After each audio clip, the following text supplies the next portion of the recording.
One of the great helps in my Christian life and in my life in general, in Bible school, has been that I had been given shortcuts. Okay, shortcuts, easy cut-throughs in complex concepts. Okay, we call these usually definitions, but definitions are just shortcuts to understand clearly what is being communicated.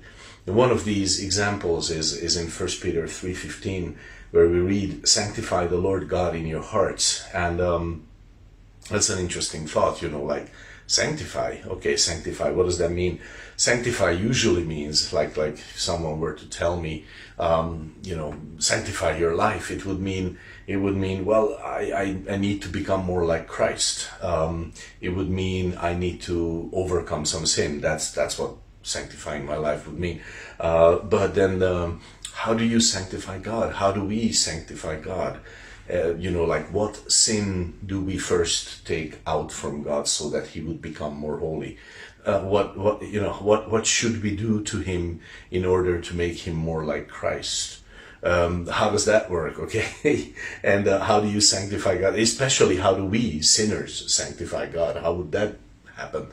And of course, one of those shortcuts I got in Bible school was that to sanctify means to set apart for a special purpose, for a specific purpose, I should say, rather. So with that definition, all of a sudden things become, we start understanding them in a very different light. And actually many translations try to do away with that word sanctify there because of this same reason.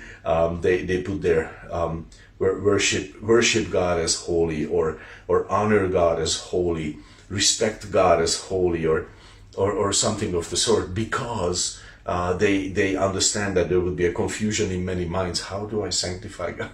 And it's understandable why they would try to translate it differently, so that while still expressing what it means, because this is about recognizing his holiness. It's about recognizing the fact that He is something entirely different, entirely set apart, and that results in two things. It results in me delighting in His all transcending purity. Okay, that's one thing. I look at it and I'm like, wow, that's just amazing. God is entirely holy. He's entirely separate, and I'm like delighting in that.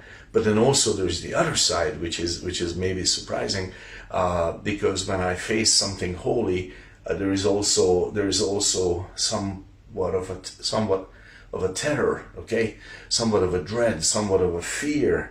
Okay, so that might sound strange. Why would holiness terrify me? Well, because, very shortly, because I'm a sinner, okay? So in Isaiah 6, that's a great example.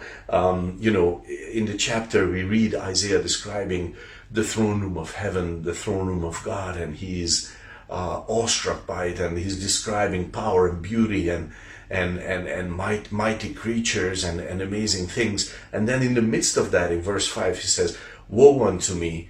I am lost. I am done. I am. I am a sinner, and I'm in the presence of the holy God." So there's a terror with that. Such beauty that God has. It has that side that we delight, but we also are awestruck and terrified by it, because it is so, in a way, alien to us, and yet we hunger for it. Maybe one more verse. It's Song of Solomon 6:4, I think, in the translation I'm thinking of. It says about the beloved. Okay, it's talking in a loving relationship. "You are beautiful, O my love, as Tirzah, comely as Jerusalem, terrible as an army with banners." Okay, an army with banners could be viewed two ways.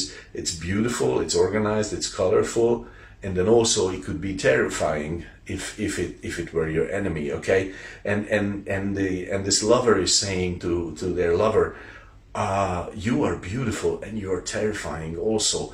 Why? Because your beauty is overpowering me. You are stronger than I with your beauty because I love you. And this is what we're talking about here. But maybe more on this in a future time that we have together. Today, I just want to say God bless your day, and may you have a good meditation in that verse.